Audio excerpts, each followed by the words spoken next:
लेकिन बड़ी खबर इस बीच आ रही है, किसी भी वक्त बिहार में कुछ भी हो सकता है। बड़ी खबर यह है कि कांग्रेस पूरी तरह से तैयार है नीतीश कुमार को समर्थन देने के लिए। बड़ी खबर, नीतीश के समर्थन को तैयार है कांग्रेस पार्टी।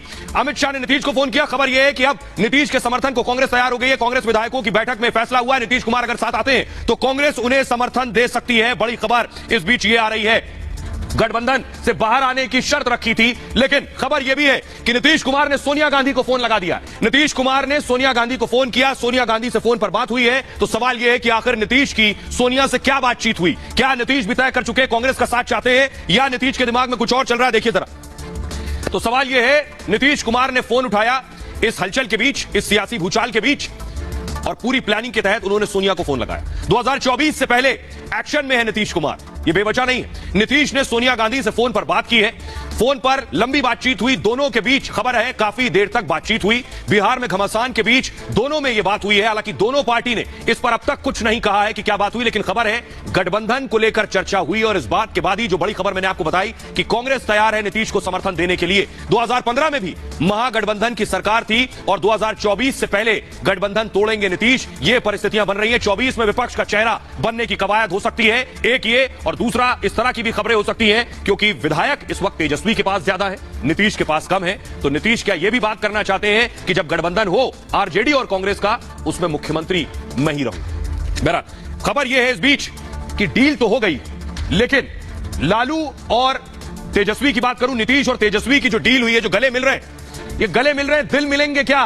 बड़ी बात यह है क्योंकि इससे पहले भी इस तरह के बहुत गले मिले। सियासत में कब कौन गले मिले और कौन कब तलाक ले ले कोई नहीं जानता। गले तो मिल रहे हैं, लेकिन क्या दिल भी मिलेंगे? और दिल मिलेंगे तभी विधानसभा में बहुमत मिलेगा और कुर्सी भी मिलेगी। ये कैसे होगा? देखिए, ये आपके सामने आ गया विधानसभा। नीतीश एक बार फिर आरजेडी से हाथ मिलाने वाले हैं। खबर यह है, नीतीश की पार्टी जेडीयू ने इसके साफ साफ संकेत दे दिए। मैं आपको बता रहा हूं कि आखिर डील फाइनल हो गई है क्या? फाइनल होगी तो कैसे बनेगी सरकार? नीतीश की ओर से बस केवल औपचारिक ऐलान बाकी है। आरजेडी ने भी नीतीश के साथ सरकार बनाने के संकेत दे दिए हैं। आरजेडी ने कहा है कि बिहार में अस्थिरता नहीं आने देंगे। सूत्रों के मुताबिक 11 अगस्त तक नई सरकार भी बन जाएगी। खबर यह है कि नई सरकार में नीतीश कुमार ही मुख्यमंत्री होंगे, तेजस्वी यादव एक बार फिर डिप्टी सीएम बनेंगे और तेजस्वी के पास गृह मंत्रालय भी रहेगा। सोर्सेस से जानकारी मिल रही है विधानसभा का स्पीकर आरजेडी का होगा, यानी तेजस्वी की पार्टी का। कांग्रेस कोटे से भी मंत्री बनेंगे। और अब आपके सामने विधानसभा की स्थिति में दिखा रहा हूं, देखिए जरा। जेडीयू के पास 45 विधायक है, यानी नीतीश कुमार के पास है 45 एमएलएज। आरजेडी के पास 79, कांग्रेस के 19 और लेफ्ट के 16, मिलाकर कुल जो सीटें हैं 243 है। और बहुमत के लिए चाहिए 122।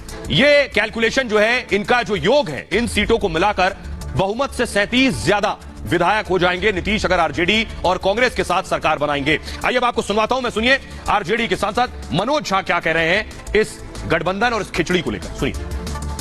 मैं तो नहीं जानना चाहता कि ऐसी संभावनाएं कौन बता रहे हैं आपको। ऐसी संभावनाएं तो हमें कम से कम नहीं दिख रही हैं। और अगर राष्ट्रपति शासन, पहले तो ये तय हो कि क्या हो रहा है। अभी तो सिर्फ बयानबाजी हो रही है, बयान असहज कर रहे हैं बिहार के सरोकारों को। तो देखा जाए आगे क्या होता है। वो बिहार जो आदेश करेगा वो किया जाएगा। नेता प्रतिपक्ष वही करेंगे जो बिहार का आवाम आदेश करे।